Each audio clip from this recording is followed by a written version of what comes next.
up on stage Angela Johnson and to Sherri Berry from F.A.B.R.I.C. So recently you opened up in December, but I want to go back to kind of learn a little bit about you first, okay?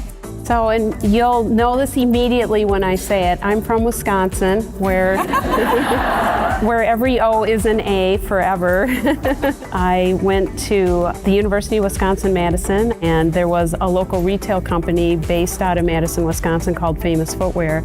And the president of the company, for some reason, came on campus and decided to do a recruitment fair. And 17 years later, I was running 350 stores on the West Coast here as a divisional VP. I went to school here, didn't do very well in high school, was kind of very creative more than smart. I went to Los Angeles and I attended the Fashion Institute of Design and Merchandising. I would put in my own money and my own time and everything just to bring together this community. I didn't have the kind of money to pull together a physical resource, but I knew it needed to happen. So I just started to put it out there. You know, I'm just gonna put it in the universe and I'm gonna tell everybody this is what I wanna do. And then it started to spread. And when you put things out in the universe, that's when things start to happen. I was teaching at Collins College and they were closing and they said, you know what, we have all this machinery here and we'd like to donate it to your cause. So I ended up with lots of industrial sewing machines, dress forms, and cutting tables. So now I had all of this equipment, but no place to put it. I got some funding and had a big customer, and that's when I started asking for help. I think that's the first thing that Robin said, if you start something, ask for help. And of course, who am I gonna go to for help in Phoenix if you're launching a design company? Angela Johnson.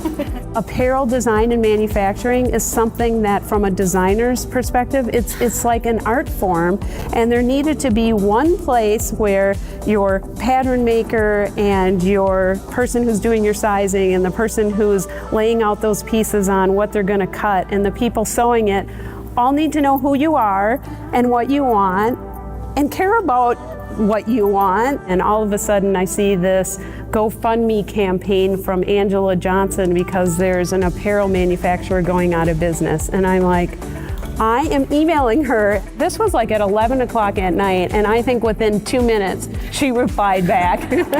Tempe had just passed a new growth plan, and they were looking to take any of the buildings that the city owned and make sure that they were being utilized effectively. And we walked through the doors of this building, and it kind of had cobwebs, and it was dusty and dirty. They said, would this building work?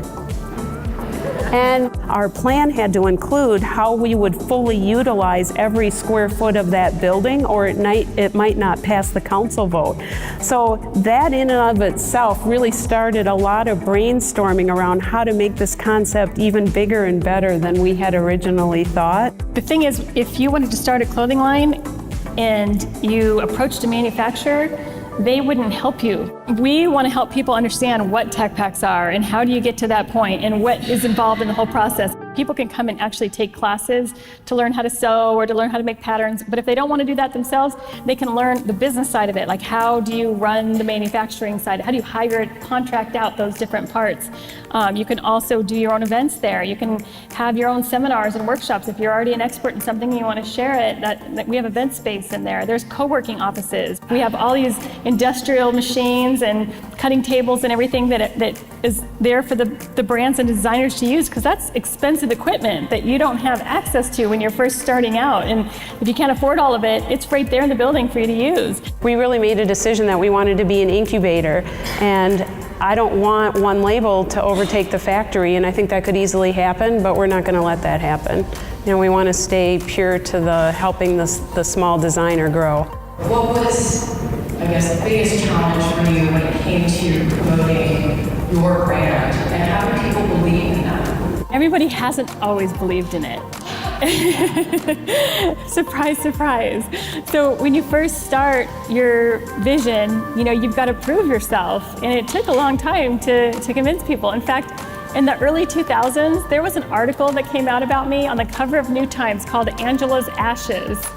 Yeah, and it was about how the fashion industry in Arizona is just a big party scene, and that Angela is the mother of the party scene. The biggest thing is having thick skin through all of that, because there were times I cried my eyes out when that article came out. That was like the hardest thing for me. In fact, I closed the directory for a little while because of that article. I said to myself, okay, never mind. Why am I putting all of this effort in if this is the kind of thing that's going to come out of it? I wasn't making any money doing it. I was just providing a resource for people, hoping that it would help everybody.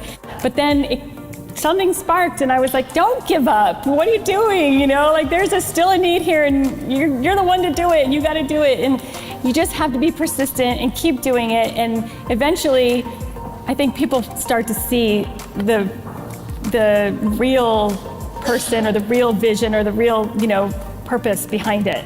Our vision is that there will be manufacturers that start up here that can handle these larger quantities and do it domestically.